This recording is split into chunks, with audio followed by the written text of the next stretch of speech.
നമസ്കാരം.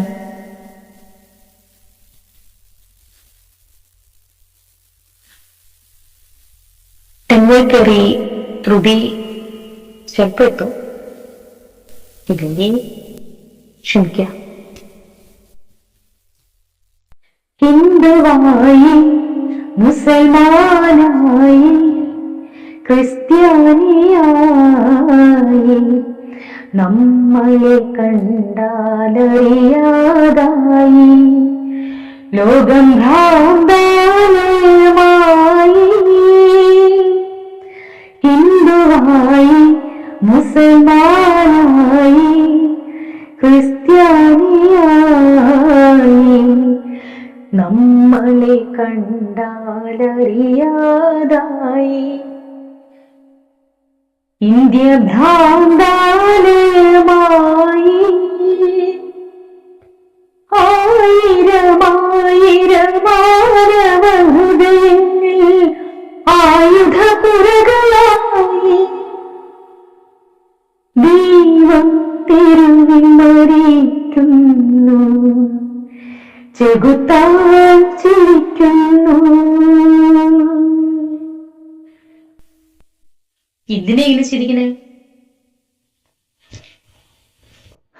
ഉണ്ണിരെ കൊണ്ട് ഇങ്ങനെ ചിരിപ്പിക്കണ എന്തിനാ? നമ്മളല്ലേ ചിരിപ്പിച്ചേ? പറഞ്ഞിട്ട് എന്താ കാര്യം? ആ ചിരി ഇന്നെങ്കിലും അവസാനിക്കോ? അവസാനിക്കില്ല.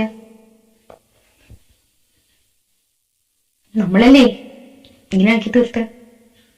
പറഞ്ഞിട്ടെന്താ കാര്യം?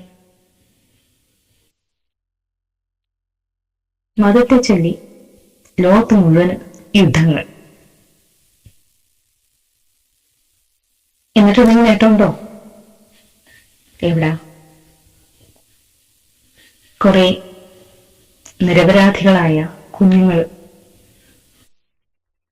ജനിക്കുമ്പോ തന്നെ അവരുടെ ജീവൻ കളയുക. ആരാ ഇതിന് ഉത്തരവാദികള്?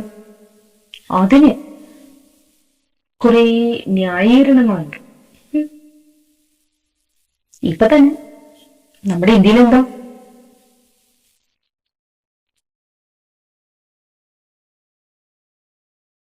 പലരും ഭയന്നല്ലേ ഇവിടെ കഴിയുന്നത്?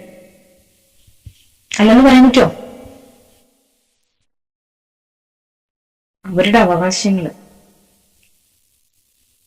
എല്ലാം ഇല്ലാതാക്കുക. എന്തിനാണ്? എന്ത് നേട്ടം ഉണ്ടാവണേ? ഈ രാജ്യത്ത് ഏതു മതത്തിലും വിശ്വസിക്കാനുള്ള അവകാശമുണ്ട്, ഇല്ലേ? പിന്നെ ഭരണഘടനയിൽ എന്തിനാ അങ്ങനെയൊക്കെ എഴുതിയേക്കണേ? ഇഷ്ടമുള്ള ഭക്ഷണം കഴിച്ചുകൂടാ, ഇഷ്ടമുള്ള രീതിയിൽ ആർക്കും പ്രാർത്ഥിച്ചുകൂടാ. ഈ പ്രാർത്ഥന എന്താ? നമ്മുടെ വിഷമങ്ങളും കേൾക്കാൻ. മറിച്ച് എനിക്ക് കേൾക്കണ്ട എന്ന് പറയാത്ത ഒരാള്, അല്ലെ? അത് അദൃശ്യമായിട്ട് അത് നമ്മളൊരു വിശ്വാസം.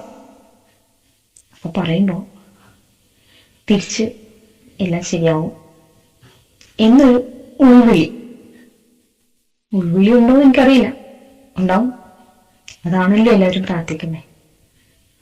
വലിയ വലിയ വിഷമങ്ങൾ വരുമ്പോ ഞാനും ഉൾപ്പെടെ പ്രാർത്ഥിക്കും.